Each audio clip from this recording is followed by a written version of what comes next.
Now we can use proportions to help us make predictions. And remember now, proportion is where two ratios are equal.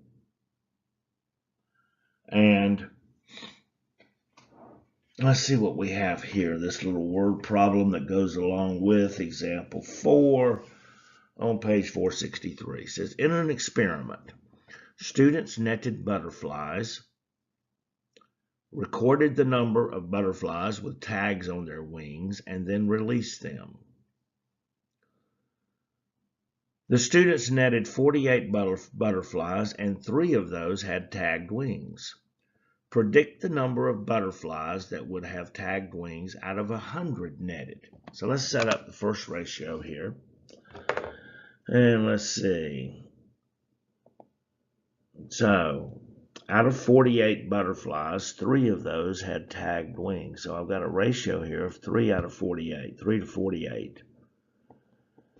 And if we're going to try to predict how many would be tagged, butterflies would have tagged wings out of 100, I could set up a second ratio of x over 100, let's say.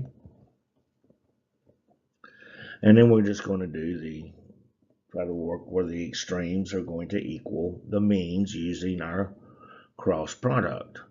So I can continue, and 48x equals 3 times 100, or 300.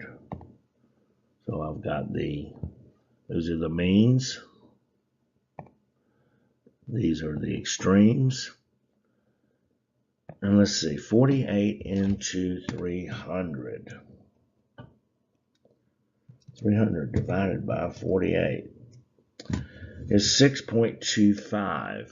But here's where I've got to think a little bit. Well, let's just write this. But can I have a quarter of a butterfly? Well, 0.25 of a butterfly. Not if I plan to release it. If it is, it's going to drop on the ground.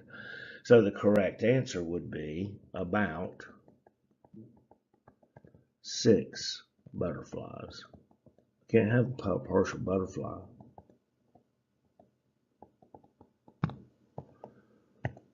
Sometimes we've got to think just a little bit beyond the math. Using proportions to make predictions.